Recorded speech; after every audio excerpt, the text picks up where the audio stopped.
Toi par là, de mon côté à moi, c'est par ici que ça se passe. Jean, tout le monde se moque de lui, t'as raison. Petit Jean, lui, il s'en fiche royalement. Petit Jean, il a un ami. Un ami, c'est pas n'importe qui. L'ami de Petit Jean, c'est un... Oiseau. royal. Forcément, c'est l'ami du roi. Le roi, il a trouvé tellement beau cet oiseau-là qu'il lui a demandé s'il voulait bien être là. Regardez ça. Un roi, ça a toujours un étendard. Un roi, ça a toujours besoin d'avoir une armoirie. Et ben c'est l'aigle qui est dessus. Et cet aigle-là, il plane au-dessus du royaume. Et cet aigle-là, lui, il se moque pas de Petit Jean. Parce que quand on a besoin de lui, l'aigle, on l'appelle pour faire la photo. Mais quand on n'en a plus besoin, on le laisse de côté. Et Petit Jean, à ce moment-là, il vient lui parler. Et l'aigle, il parle à Petit Jean. Et Petit Jean, il dit à l'aigle, s'il te plaît, je t'ai jamais rien demandé, mais là, s'il te plaît, on va faire quelque chose. Il y a mon papa, le jardinier, qui est en prison, avec mon frère, le général, celui qui a une armure, et puis avec mon frère, le commerçant, et puis avec mon frère, le scientifique, et le roi va leur couper la tête. S'il te plaît, je t'ai jamais rien demandé. L'aigle lui dit, majestueusement, monte sur mon dos.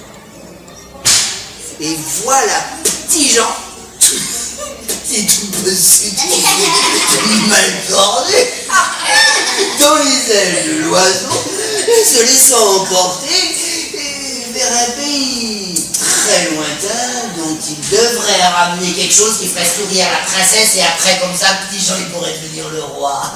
Tu te marierais avec Petit Jean, toi? Tu m'as entendu.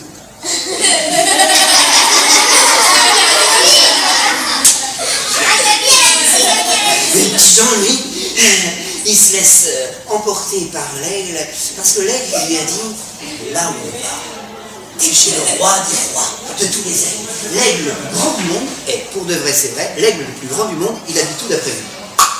C'est pas? Ah ouais. Enfin c'est pas en Asie, mais c'est pas loin de l'Asie.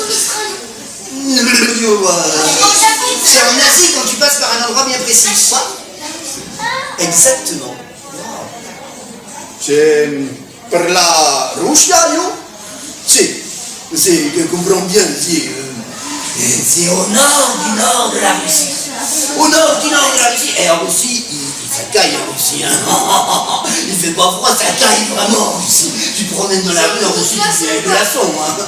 Non, et bien où il habite le roi des aigles, c'est sur une toute petite frange littorale, ça veut dire un tout petit bout d'appendice comme ça, juste à côté de la Russie, mais où il y a un peu de mer des deux côtés, et pourtant c'est là qu'il a élu son domicile. Le roi des oiseaux, de tous les oiseaux, c'est l'aigle, super hyper royal. Et là, quand Petit Jean est arrivé, il l'a vu, il en pourrait pas ses yeux. Non, parce que lui, son copain, regarde sur l'étendard, il est beau quand même, mais là, le roi des aigles, il est encore plus beau, il est plus majestueux, et il connaît tout. Il connaît tout. Il sait même que pour la princesse, il n'y a qu'une seule chose à faire, c'est de revenir avec quelque chose de précis. Quelque chose, on pourrait trouver un sourire, t'as raison. Mais on le mettrait dans quoi le sourire si on avait une boîte, quelque chose pour le ramener? Dans une boîte. Imagine. On le met quelque chose dans une quoi? Dans une boîte. Attends, arrête ça parce qu'on n'entend pas ce que tu dis, c'est important. Quoi? C'est un petit bonhomme vert qui sourit et on le met dans une boîte. L'aigle royal, dans le pays où il habite, il y a des espèces de corrigans, des petits lutins. Et il dit au lutin, est-ce que tu voudrais bien donner un sourire à Petit Jean? Comme le lutin, il voit Petit Jean.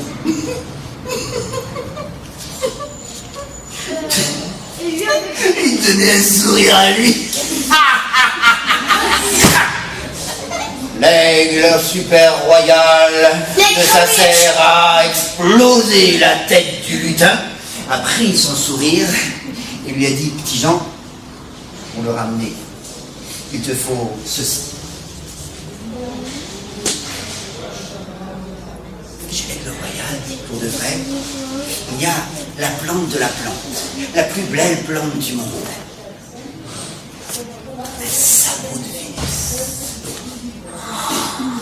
Tu mettrais le sourire dans le sabot de Vénus, et là, tu pourrais ramener ça à ta princesse, sûre qu'elle sourirait, et sûre qu'elle aimerait la plus belle des orchidées du monde. Et Tijan lui dit pourquoi pas, et l'aigle royal lui dit, sauf que cette plante-là, Elle n'est pas poisonnée. il y a quelqu'un qui me l'a piqué. Comment ça? Volé! Comment ça? Capturé! Enfermé dans une grotte! Rien que pour m'embêter!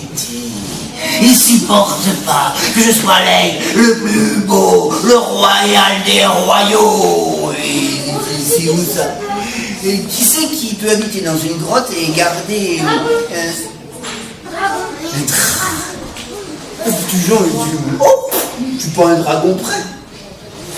Petit Jean, tout petit, tout petit, tout petit, tout mal tourné, on demande l'adresse de la grotte, le royal des aigles l'y emmène, et là, le laisse à l'entrée assez loin pour ne pas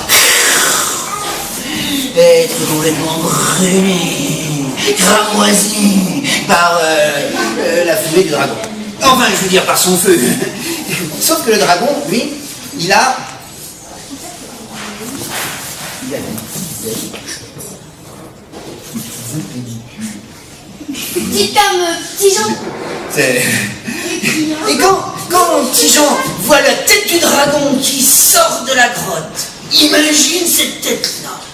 Et là, en la guise de naseau, ça veut dire en guise là de son gros nez, et il a deux fardeaux gros comme ça. Et au-dessus, deux yeux globuleux énormes, des petites oreilles ridicules, et au bout, une queue qui doit se perdre au fin fond de la grotte assez loin, parce qu'il est quand même assez grand. Mais surtout, il a, juste là, en haut de l'épaule, deux petites ailes ridicules. Et comme Tijan le voit, alors il est pas pétrifié de peur, pas du tout. Il est admiratif. Et le dragon, qui évidemment a l'habitude qu'on se moque de lui, ouvre sa grande gueule prêt à sortir son odeur infâme, fétide, et sa grande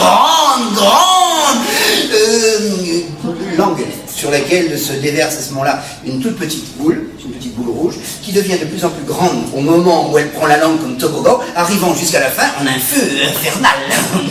Le grand dragon, lui, au moment où il ouvre sa gueule pour carrément brûler ce petit machin de rien du tout, et qui voit ce petit machin admiratif, il me dit une chose qui va pas. D'habitude, les gens ils sont en train de rire. Et toi, qu'est-ce que tu regardes? Oh là là. Ah, mais j'aurais des ailes comme ça. Oh, la chance que j'aurais. Mais tout le monde se moque de moi à cause de mes ailes. Et toi, tu me dis que je suis beau? Ah oui, t'es beau, mon dragon, t'es beau, T'es beau du dragon de la terre. Et le dragon, à ce moment-là, ferme sa gueule, parce qu'on dit une gueule, le dragon.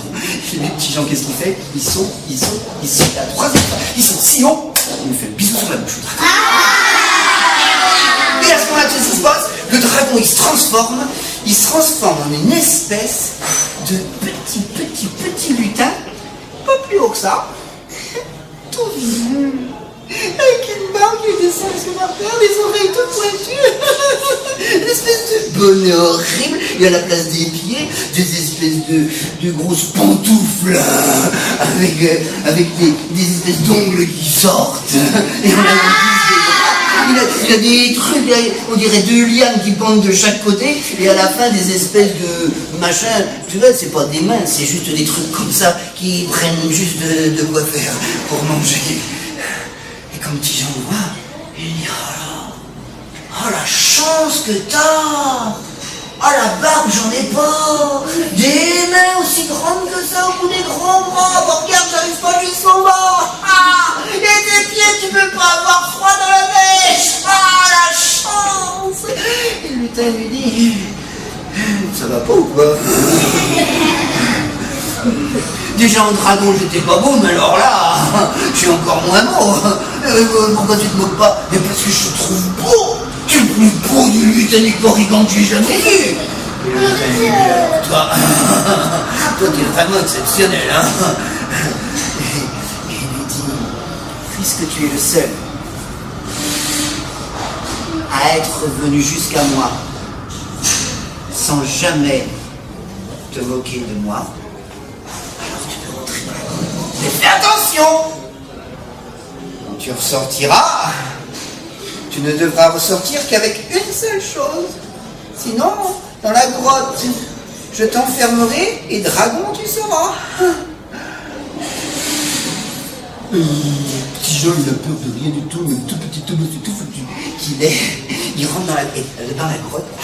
Non, dans la grotte, au début, c'est noir. C'est noir, une grotte, au début. Il a cherché le bouton, il n'a pas trouvé le bouton. Bon, alors, il a avancé encore. De toute façon, c'est tout devant. Et plus il avance, et moins ça devient... Non seulement, non, ça devient pas noir. Ça devient tout argenté, tout doré. C'est qu'au sol, il y a un trésor. Mais pas un trésor, tu vois. Pas un trésor comme il y a dans des banques. Un trésor comme il y a dans des milliards de banques, tellement il y a un trésor. Il y a des montagnes d'or. Alors, disons, il monte sur la montagne d'or et quand il est tout en haut, il voit là. Alors regarde là plus loin, juste derrière, un peu plus loin, il y a la grotte. Alors, elle est toute argentée. Des diamants. Et des diamants dans une grotte. Des diamants qui sont gros, pas comme ça, qui sont gros, pas comme ça, qui sont gros comme des rochers accrochés à la paroi. Oh là! Alors il y va pour voir un diamant, c'est rudement gros, et puis un diamant, c'est rudement cher, et puis un diamant, C'est tout petit. oui, sauf que là c'est gros, c'est énorme. Et c'est là qu'il la voit. Elle est toute seule au fond. Il s'ennuie sans doute un peu. Alors il avance de 3 pas et lui demande s'il peut. Et son sabot dit oui. Et il la prend délicatement. Et il lui dit, est-ce que je peux mettre un sourire dans ton sabot? Est-ce que tu veux bien